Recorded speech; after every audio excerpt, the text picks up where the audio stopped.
coup, m'a fait atterrir ici aux Ulysses, moi qui viens de l'Eure, c'est-à-dire, bon, j'ai dû faire un petit peu de route.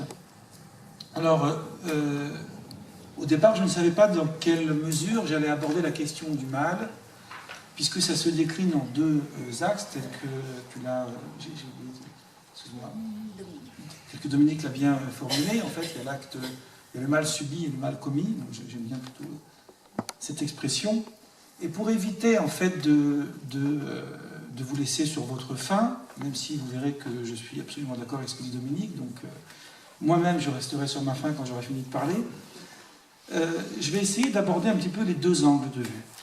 Pour commencer, je vais rebondir un petit peu sur le film. Alors le film, pour le coup, m'a vraiment laissé sur ma faim. Et je pense qu'il est pertinent, quand on regarde ce genre de film, de se dire on a des opinions. Il n'y a pas une opinion, il y a des opinions.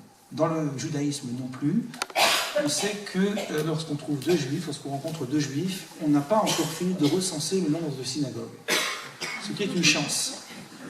Et pas un drame, au contraire. Donc, ce que j'ai entendu, par exemple, dit sur l'islam, en écoutant Khaleb, j'ai eu tout d'un coup un troisième point de vue qui m'a apporté un éclairage, qui est d'ailleurs très proche du judaïsme en rapport aux anges. Mais laissons ce rapport technique de côté pour revenir à la question centrale. La question centrale du mal est que, tout d'abord, nous lui donnons, nous humains, une catégorie morale. Et c'est ce qui est problématique, si j'ose dire. Le bien et le mal ne sont des catégories morales uniquement parce qu'elles sont perçues sous le prisme de l'œil de l'homme, de l'individu, de l'être humain. Aux yeux de Dieu, ces questions n'ont pas véritablement le même sens. Et prétendre qu'elles auraient le même sens aux yeux de Dieu, c'est déjà un début d'anthropomorphisme. C'est-à-dire un début de vouloir donner à Dieu une image tout simplement humaine. Moi, j'ai commis un long texte qui est l'équivalent d'un livre publié chez Bayard sur les fêtes des religions, qui s'appelle « Rites, fêtes et célébrations de l'humanité », un très gros livre, dans lequel j'ai contribué la partie juive. Et dans ce texte, il y a plusieurs articles, dont un sur Kippour, le jour du grand pardon, où je traite de la question de la faute originelle. Sur la question de la faute originelle, j'essaye d'abord de recenser un petit peu le point de vue chrétien, puisque vous en avez parlé tous les deux, pour essayer de voir un petit peu qu'est-ce que, dans la pensée juive, on peut apporter comme élément de réflexion. Et tout d'abord, je vais poser une chose qui peut paraître extravagante, mais je vais le dire de cette façon-là. Si, pour le christianisme, l'homme est entaché dès l'origine de la faute originelle, et que pour être sauvé, il a besoin d'une surabondance de grâce, je me permets de paraphraser Saint Paul, Saint Augustin et Thomas d'Aquin après, qui ont beaucoup abordé cette question. D'un point de vue du judaïsme, enfin en tous les cas, selon ma lecture, une lecture très, très humble, mais j'ai fait ce que je peux, il n'y a pas de paradigme pensable s'agissant de l'humanité en dehors de la faute originelle. Autrement dit, l'homme n'est pas encore fini tant qu'il n'a pas mangé la pomme. Donc la question du mal, elle se pose intégralement différemment. Il n'y a pas lieu ni de culpabiliser, ni de considérer qu'on est souillé à cause d'un quelconque péché, parce que la faute originelle, contrairement à toutes les autres qui viendront après, échappe intégralement à la question du libre arbitre. Pourquoi ? Pourtant, le libre arbitre est le cœur de toutes les religions monothéistes. Le grand Maïmonide écrit dans son traité des 8 chapitres que si l'homme n'était pas libre dans ses actions, toute la religion de Moïse serait absolument vaine, nulle et non avenue. Donc comment comprendre que d'un côté, l'homme est entièrement libre de ses actions, ce qui a posé problème à Spinoza d'ailleurs, puisque c'est la question du déterminisme qui oppose Spinoza aux religions monothéistes, et la question justement de la responsabilité de l'homme face à ses propres actions, et de l'autre, on voit que la faute originelle serait une exception parmi toutes les autres fautes et échapperait à la question du libre arbitre. Tout simplement parce qu'on prend le sujet à l'envers. Vous ne pouvez pas allumer la lumière de votre appartement si vous n'avez pas d'abord installé le courant. Il faut installer le courant pour que lorsque vous appuyez sur le bouton, la lumière arrive. Le libre arbitre, il est constitutif de la faute originelle. Il ne lui est pas antérieur, il lui est postérieur. L'homme ne peut pas avoir le choix de manger la pomme ou de ne pas la manger s'il ne sait pas ce que c'est.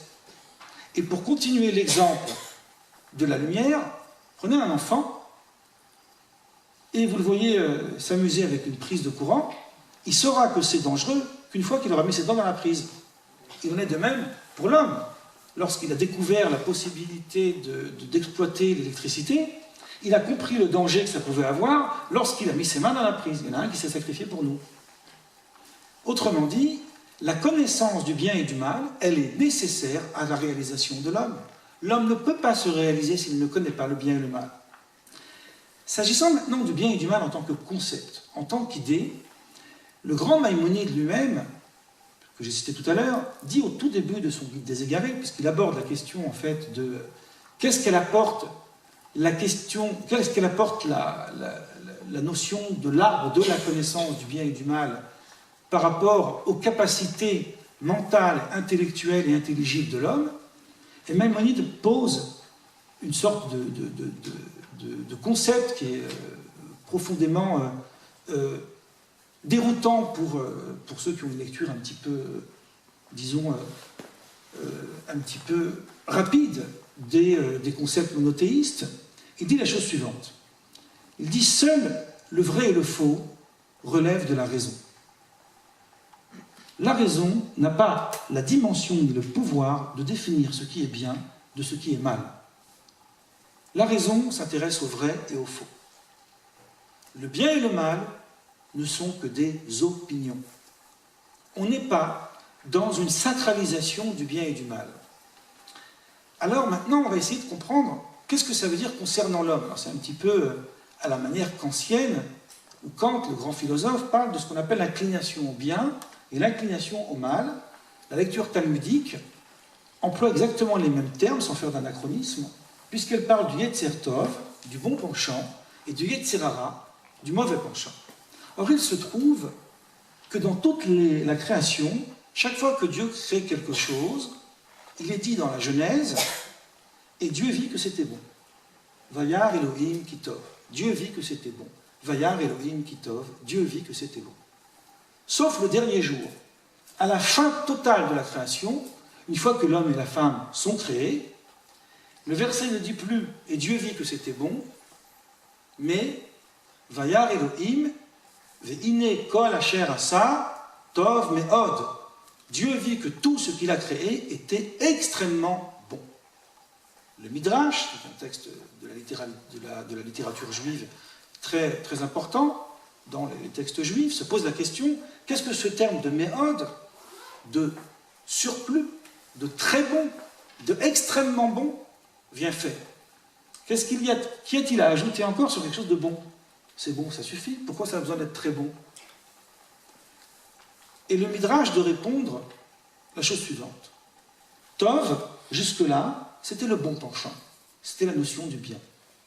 Tov me'od, extrêmement bon, quelque chose qui est un surplus de bien, c'est le mal.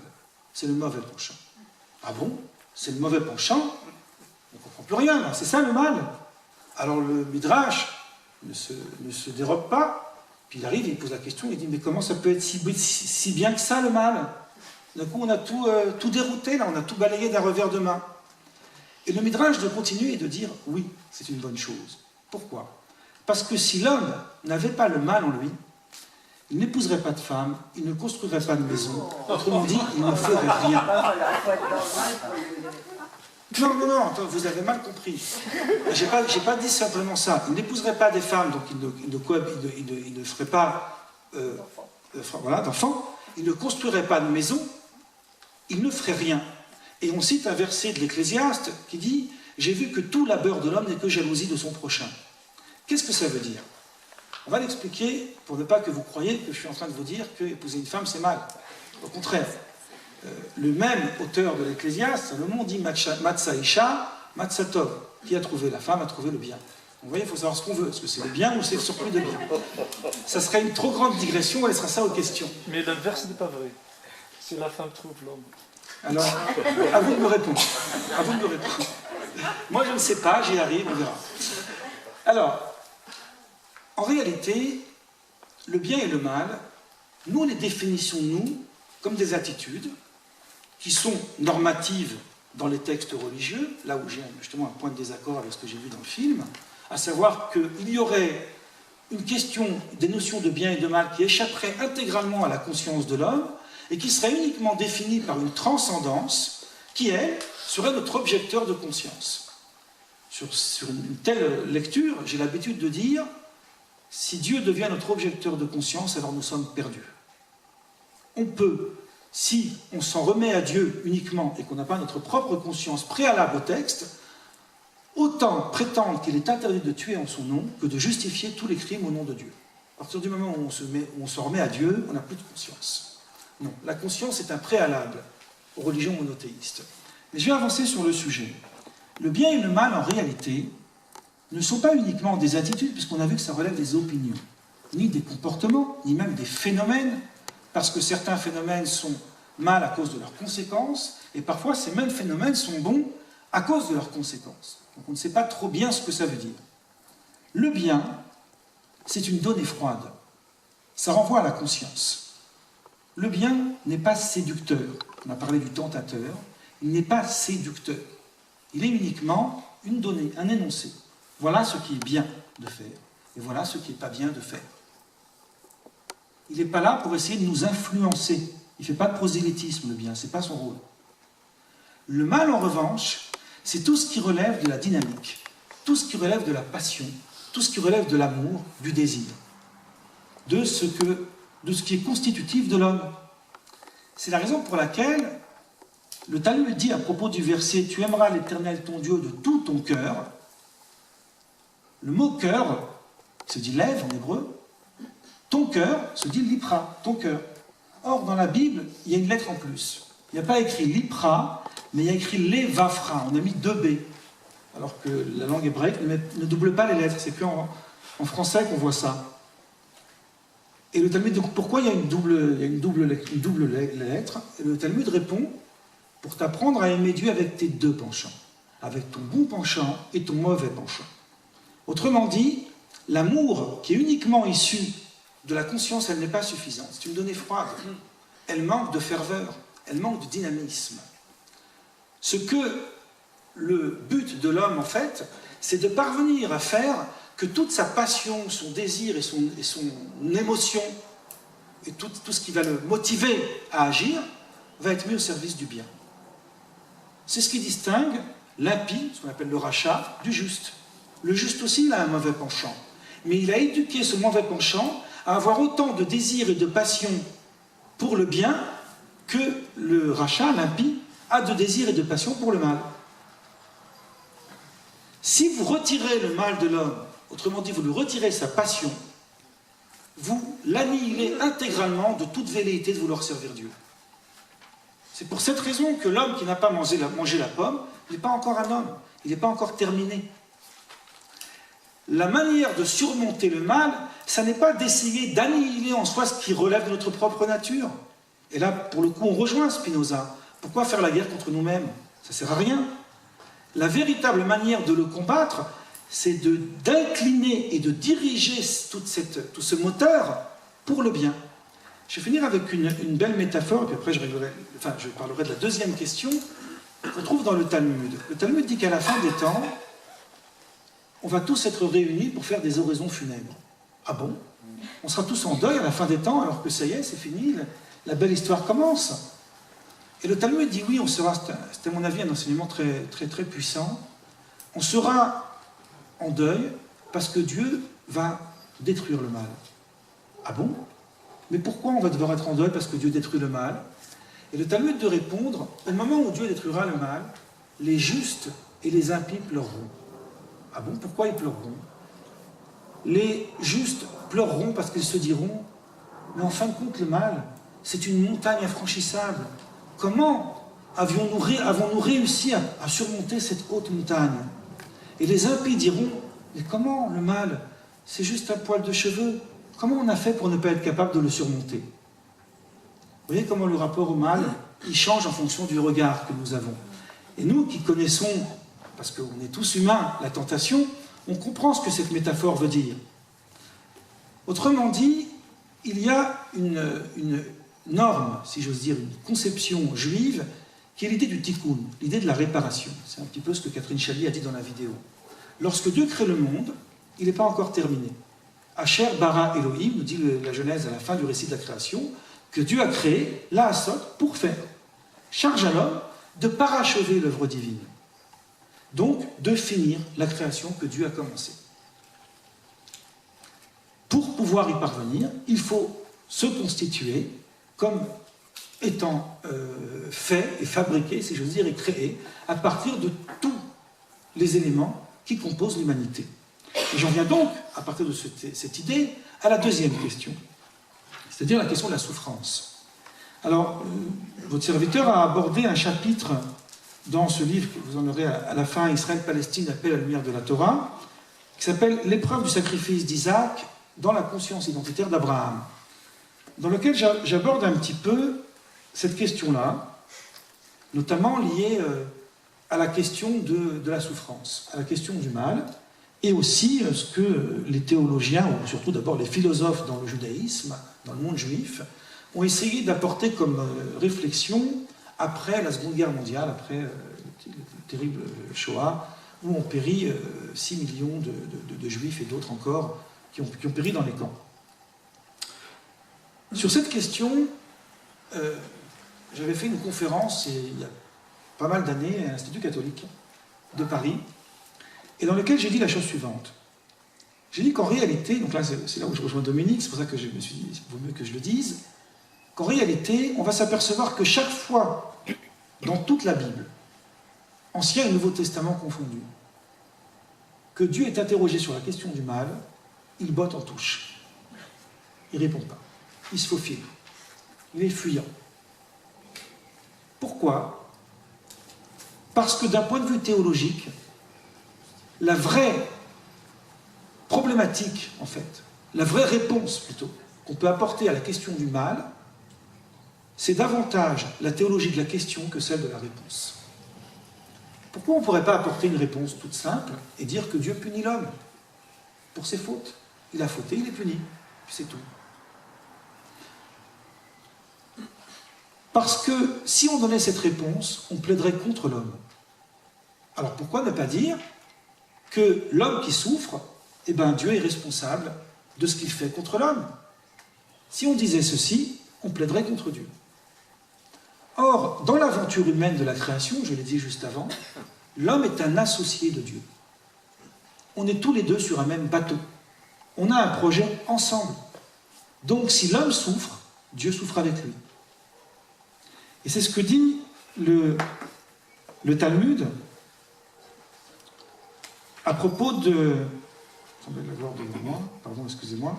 Voilà. Le Talmud dit, à propos du moment où Moïse se trouve devant le buisson ardent, et qui demande à Dieu, et que Dieu lui demande d'aller libérer le peuple hébreu d'Égypte, Moïse demande, et s'ils me demandent ton nom, qu'est-ce que je vais leur dire? Étrange comme question, elle est complètement ridicule. Imaginez quelqu'un qui est en prison, je parle aux États-Unis parce qu'en France ça se fait moins, et tout d'un coup il y a le geôlier qui lui ouvre le truc de la serrure et qui lui dit ça y est, t'es libre, quelqu'un a payé ta caution. Il lui dit non, moi je ne bouge pas d'ici si je ne connais pas le nom de celui qui a payé. Sors déjà de la prison, puis après tu vas voir. Est-ce que vous croyez que les Juifs, en subissant les affres de la souffrance de l'exil, ils n'auront rien d'autre à faire que de se poser la question comment s'appelle celui qui est censé être notre libérateur? En réalité, la question de Moïse elle est beaucoup plus pertinente que cela. La question de Moïse elle est la suivante. Si vraiment ce Dieu, qui est le Dieu d'Abraham, d'Isaac et de Jacob, ce Dieu que les Juifs ont entendu parler, dont les Juifs ont entendu parler à travers les siècles, continue d'être le Dieu de ces enfants, appelés les enfants d'Israël, où il était jusqu'à maintenant? Comment ça se fait qu'il les a abandonnés? Donc quand moi je vais leur dire c'est le Dieu d'Abraham, d'Isaac et de Jacob qui est venu vous libérer, ils vont répondre mais il est parti celui-là, ça fait longtemps qu'on ne le voit plus. Il est où? On ne sait pas où il est. C'est ça la question de Moïse. Et sur cette question, Dieu va répondre « Je suis celui qui est. Ayez Hachéri ». C'est une phrase très complexe d'un point de vue théologique, mais le Talmud le lit comme ça. Par ces mots, le Saint béni soit-il dit à Moïse « Va dire à Israël que j'étais avec vous pendant cet esclavage. Vous, vous croyez que je vous avais oublié, que je vous ai abandonné, mais pas du tout. Je suis moi aussi esclave en Égypte. Avec lui, je suis dans la souffrance, dit le psalmiste. Psaume 91. 2. Dieu n'avait pas oublié ce peuple. Il était là, présent. Cette humiliation que subissait Israël était aussi la sienne. Toute leur souffrance est une souffrance pour lui. Isaïe 63, 9.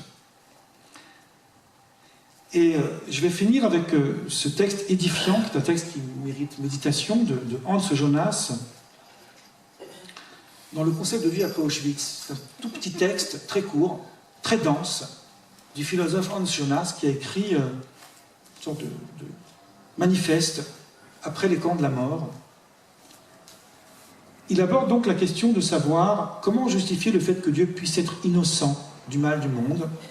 Quel est le sens de son abandon ?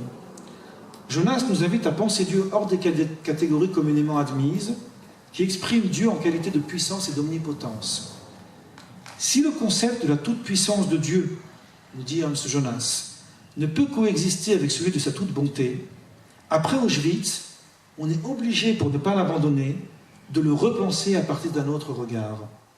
Si Dieu ne peut tout régler face à la souffrance de l'homme, c'est parce qu'il est lui aussi souffrant.